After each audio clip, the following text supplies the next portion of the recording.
பலர் வந்து வெளிய பார்க்கறதுக்கு ரொம்ப சந்தோஷமா தெரிவாங்க. ரொம்ப எதார்த்தமா இருப்பாங்க. ரொம்ப ஃபன் லவ்விங்கா இருப்பாங்க.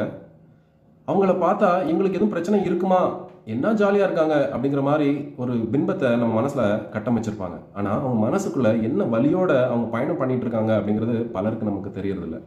அதனால தான் நம்ம எல்லாரும் எல்லார் கூடயும் கைண்டா இருக்கணும், அன்பா இருக்கணும் அப்படிங்கிறது எழுதப்படாத விதியா இருக்கு. 85வது வயசுல பல முகங்கள கொண்ட ராஜன் அவர்கள் சூசைட் பண்ணி இறந்துட்டாங்க.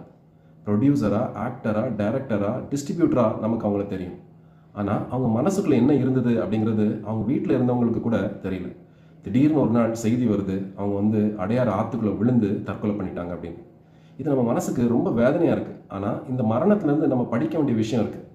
டிப்ரெஷன், ஸ்ட்ரெஸ் இது எல்லாமே இன்னைக்கு டேட்ல ரொம்ப காமனான விஷயம். நம்ம தனியா ஃபீல் பண்றோமா? நமக்கு வந்து ரொம்ப வேதனையா இருக்கா? ரொம்ப கோவம் வருதா? ரொம்ப சீக்கிரமா இரிட்டேட் ஆயிடுறோமா? சரியா தூக்கம் வர மாட்டேங்குதா? இது எல்லாமே சிம்டம்ஸ் டிப்ரெஷனுக்கு.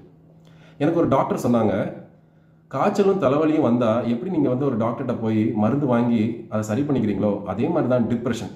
மன அழுத்தம் அப்படிங்கிறது மனசுக்கு வர்ற ஒரு காய்ச்சல் மாதிரி. டாக்டர்ட்ட போறதுக்கு எந்த விதமான கூச்சமும் தேவையில்ல, வெட்கப்பட வேண்டிய அவசியமும் இல்ல. யாரும் உங்கள வந்து லூசுன்னு சொல்லப் போறதும் இல்ல. என்ன சைக்காட்ரிஸ்ட்ட போனா யாரும் என்னை தப்பா நினைச்சிருவாங்களோ அப்படிங்கிற அந்த பயம் இனி தேவை கிடையாது. நம்ம மனசு, நம்ம உடல் இது 2மே நம்ம பிள்ளைங்களுக்கும், நம்மள சார்ந்தவங்களுக்கும் ரொம்ப ரொம்ப இம்பார்ட்டன்ட். ஒரு தவறான முடிவு நம்ம எந்த சூழ்நிலையிலும் எடுத்துறக்கூடாது. எந்த பிரச்சனையா இருந்தாலும் தைரியமா ஃபேஸ் பண்றதுக்கு நம்ம வந்து நம்பிக்கையோட இருக்கணும். நம்பிக்கை தான் வாழ்க்கை.